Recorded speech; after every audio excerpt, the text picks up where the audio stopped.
Good evening, student. In the last lecture, we have studied how to calculate the mean deviation about the mean. In this lecture, we are going to discuss the standard deviation, variance, and coefficient of variance. Okay. So first, we are going to define what is the formula for the standard deviation for the raw data.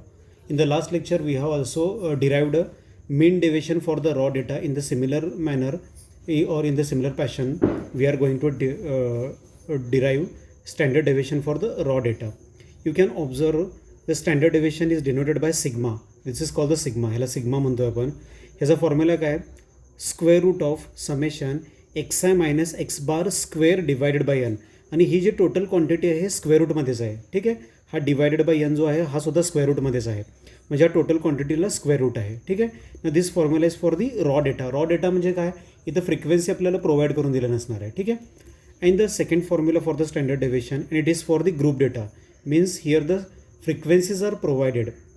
So you can observe the formula for the standard deviation, that is equal to sigma under root summation fi into xi minus x bar its square divided by n.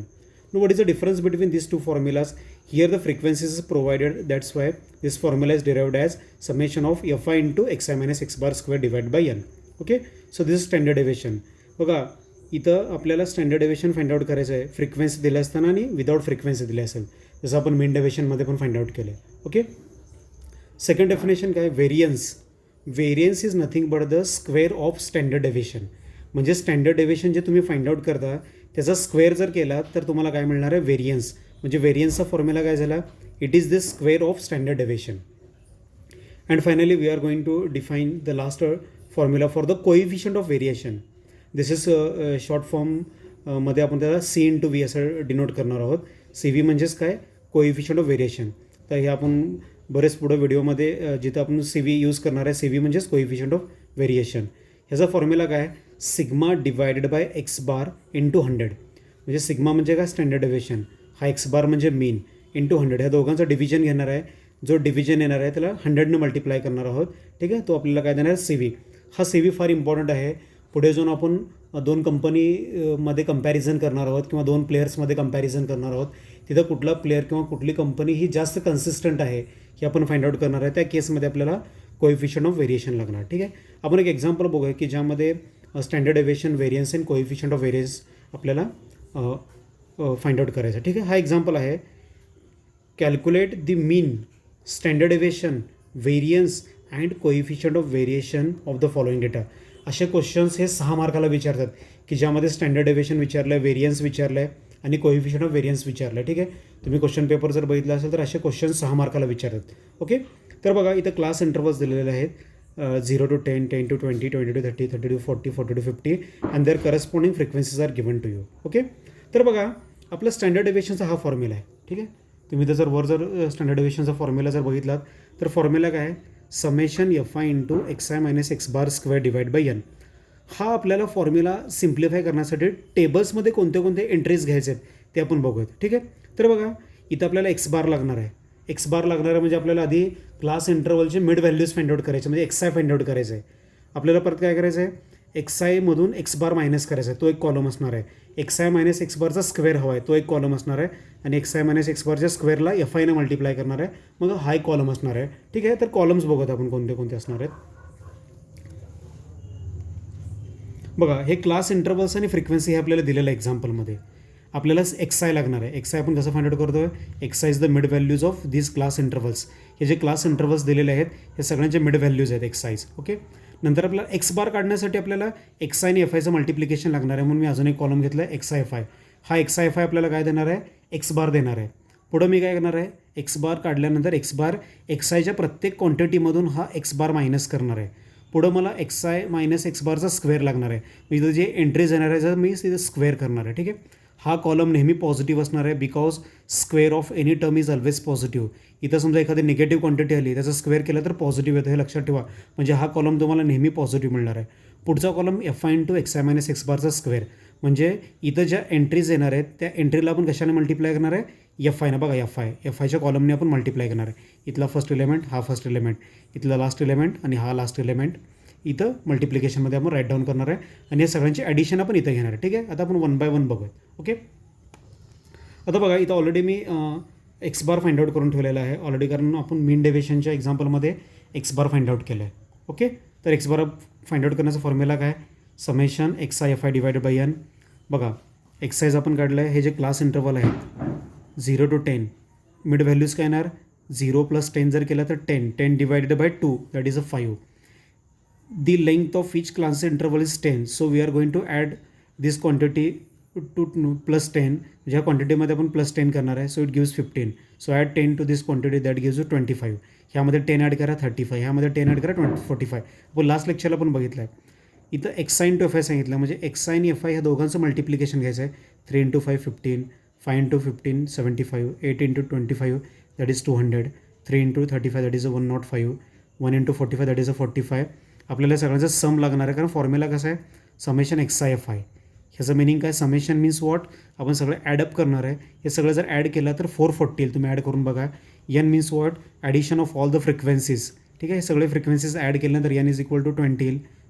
तर आपल्याला या दोघांचं division घ्या, 440 आपण 20 जर घेतलात so it gives you 22. Means the value of x bar is equal to 22. आपल्याला x बारची जी व्हॅल्यू आलेली आहे ती 22 आलेली आहे. मग आपण काय करणार आहे बघा, हा पुढचा कॉलम काय सांगतो आपल्याला, एक्स आयमधून आपल्याला एक्स बार मायनस करायचं आहे. ओके, एक्स आयमधून एक्स बार मायनस करायचं आहे. एक्स आय आपल्याकडे 5 आहे, तर 5मधून मी काय करणार 22 मायनस करणार आहे 5मधून. So this is 5 - 22 that gives you -17. हा -17 आपल्याला मिळणार आहे. ओके, नंतर आपण काय करणार आहे, हा एक्स बार जो आहे 22 आपण 15मधून सबट्रॅक्ट करणार आहे. 15 - 22 दॅट गिव्ज यू -7. आपल्याला -7 मिळेल. ठीक आहे, बघा 15मधून 22 सबट्रॅक्ट केला तर 7 येणार. बिगर नंबर 22 आहे, it has a negative sign, त्यामुळे आन्सरला -7. नंतर ह्या 25मधून हा एक्स बार मायनस करणार आहे. So 25 - 22 that gives you 3. ह्या 35मधून 22 सबट्रॅक्ट केला तर 13 येईल. या 45मधून 22 सबट्रॅक्ट केला तर 23 येईल. आता आपल्याला पुढच्या कॉलममध्ये काय पाहिजे, एक्स आय मायनस एक्स बारचा स्क्वेअर पाहिजे. म्हणजे हा -17चा आपल्याला स्क्वेअर करायचा आहे. आणि कुठल्याही क्वांटिटीचं तुम्ही मायनस असू दे प्लस असू दे, कुठल्याही टर्मचा जर स्क्वेअर केला तर ऑलवेज पॉझिटिव्ह येणार आहे. मग -17चा स्क्वेअर जर केलात तर आपल्याला येतो आहे 289. It gives you 289. 7चा स्क्वेअर केला तर 49 येईल. 3चा स्क्वेअर 9, 13चा स्क्वेअर 169, 23चा स्क्वेअर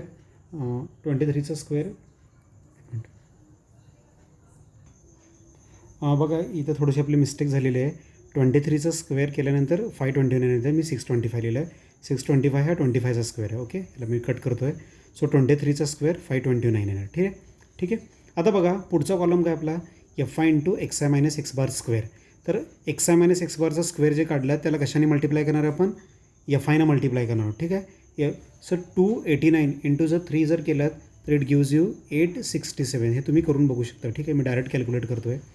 289 इंटू 3 जर केलात तर 867 येईल. या 49ला आपल्याला काय करायचं आहे, 5नं मल्टिप्लाय करायचं आहे. 49 इंटू 5 जर घेतलात तर 245 येईल. It is 245. 9 इंटू 8 जर केलात 9 8 जा 72.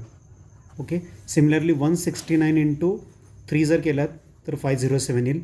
या 529ला जर 1नी मल्टिप्लाय केलं तर 529 येईल. बघा बरेच विद्यार्थी काय करतात गडबडीमध्ये की ह्या 289ला 5नं मल्टिप्लाय करतात. हा कॉलम कसा आहे, it is F I into X I minus x bar square आहे, हे लक्षात ठेवा. म्हणजे हे X I minus x bar स्क्वेअरला एफ आयनं मल्टिप्लाय करायला पाहिजे. गडबडीत बऱ्याच वेळा विद्यार्थ्यांकडनं मिस्टेक काय होते की एक्स आयच्या कॉलमनी मल्टिप्लाय करतात, तर एक्स आयच्या कॉलमनी मल्टिप्लाय नाही करता आपल्याला एफ आयच्या कॉलमनी मल्टिप्लाय करायचं. ठीक आहे, बघा एक इथं शॉर्टकट कसं आहे बघा सांगतो तुम्हाला. आपण याला वन स्टेप मेथड म्हणतो, वन स्टेप मेथड. ओके, तर वन स्टेप मेथड कशी आहे बघा, एक्स आय मायनस एक्स बार जे काढलात इथं बघा हा कॉलम कंटिन्यू करायचा नाही. इथं मेन डेव्हिएशन किंवा स्टँडर्ड डेव्हिएशन फाइंड आउट करताना तर आधी एक्स आय मायनस एक्स बार काढा. -17 तुमच्या कॅल्क्युलेटरवर येईल. इमिजिएटली त्याचा स्क्वेअर करा म्हणजे हा 289 मिळेल. म्हणजे तुमच्याकडे ऑलरेडी कॅल्क्युलेटरवर 289 प्रिंट आहे.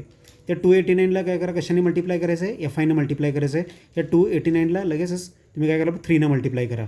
म्हणजे हा पूर्ण रो एकदा सिलेक्ट केल्यानंतर हे पूर्ण कंप्लीट करा. म्हणजे परत बघा तुम्ही हे जर कंप्लीट केलात आणि हे नंतर जर फाइंड आउट करायचा प्रयत्न केलात तर परत तुम्हाला 289 टाईप करावं लागेल. स्क्वेअर करा, 289 तुमच्या कॅल्क्युलेटरवर दिसेल डिजिट, त्याला डायरेक्टली काय करा इंटू 3 करा. म्हणजे तुम्हाला हे टाईप करायचं वेळ वाचेल त्यामध्ये. ठीक आहे, तर असं तुम्ही वन स्टेप मेथडनी डायरेक्ट करू शकता. ह्याप्रमाणे ह्या रो वाईज करा असं. ठीक आहे, याप्रमाणे आपल्याला करायचं आहे. आता बघा आपल्याला लागणार आहे summation F I into X I minus x bar square. म्हणजे या सगळ्या क्वांटिटीज जे आहेत किंवा सगळे नंबर्स आहेत आपल्याला ॲड करायचे आहेत. हे सगळे जर ॲड केलात तर 2220 येईल, म्हणजे 2220 येईल. हे तुम्ही ॲड करून चेक करू शकताय. ठीक आहे, ह्याप्रमाणे आपण बघा आपल्याला स्टँडर्ड डेव्हिएशनचा फॉर्म्युला काय आहे, square root of summation F I X I minus x bar square divided by N. त्यामध्ये summation F I into X I minus X बारचा स्क्वेअर आपण फाइंड आउट केला आहे, 2220 फाइंड आउट केलं. ठीक आहे, आता या सगळ्या व्हॅल्यूज आपण काय करूयात फॉर्म्युल्यामध्ये पुटअप करूयात. ठीक आहे, त्या फॉर्म्युल्यामध्ये आपण पुटअप करूयात. ओके, बघा हा स्टँडर्ड डेव्हिएशनचा फॉर्म्युला आहे, summation F I into X I minus x bar square divided by n. आत्ताच आपण summation F I into X I minus x bar find out केलं आहे. किती फाइंड आउट केलं आहे, 2220 divided by what is value of n, n is equal to 20. हा 0 cut करा, 2 1 जा 2, 2 1 जा 1 1 1. Okay, so this square root of 1 1 1. तुम्ही 111चा स्क्वेअर रूट जर फाइंड आउट केलास कॅल्क्युलेटरवर तुम्हाला मिळेल 10.54 येईल. म्हणजे आपला जो स्टँडर्ड डेव्हिएशन आहे तो स्टँडर्ड डेव्हिएशन किती मिळालेला आहे, 10.54. This is standard deviation. Okay, no we are going to calculate the variance. What is a variance, variance is nothing but the square of standard deviation.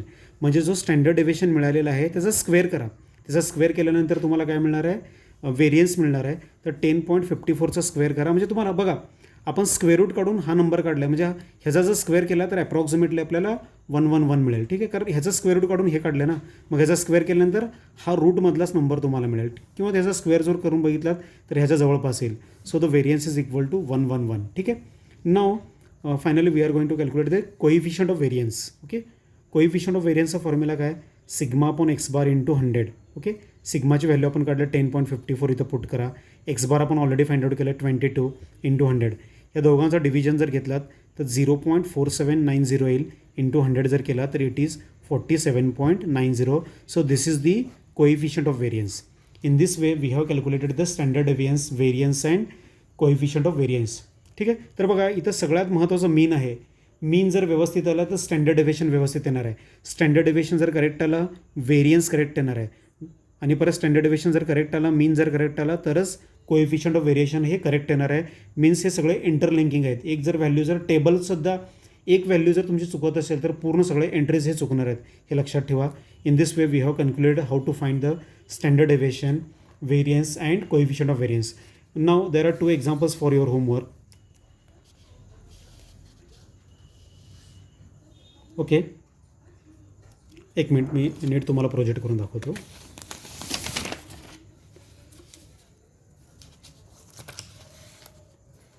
Now these 2 examples for your homework. In the first, compute the standard deviation for the following data. Now here the data is raw data तुम्हाला दिलेला आहे. इथं frequencies नाही आहे, म्हणजे फॉर्म्युल्यामध्ये F I येणार नाही आहे. आधी एक्स बार काढा, तो एक्स बार एक्स आयच्या प्रत्येक टर्म्समधून सबट्रॅक्ट करा आणि त्याचा स्क्वेअर करा आणि समेशन घ्या. ठीक आहे, आणि हा जो सेकंड एक्झाम्पल आहे, find the mean deviation, standard deviation, variance and coefficient of variance काढायचा आहे. ह्याचा आन्सर बघा, एक्स बार इक्वल टू 25 येणार आहे. सिग्मा जो स्टँडर्ड डेव्हिएशन आहे 12.65 येणार आहे. व्हेरियन्स 160 येणार आहे आणि कोएफिशियंट ऑफ व्हेरियन्स आहे 50.6. याप्रमाणे हे दोन्ही एक्झाम्पल तुम्ही सॉल्व करा. अशा प्रकारे आपण स्टँडर्ड डेव्हिएशन, व्हेरियन्स आणि कोएफिशियंट ऑफ व्हेरिएशन हे संपवलेलं आहे. Thank you very much.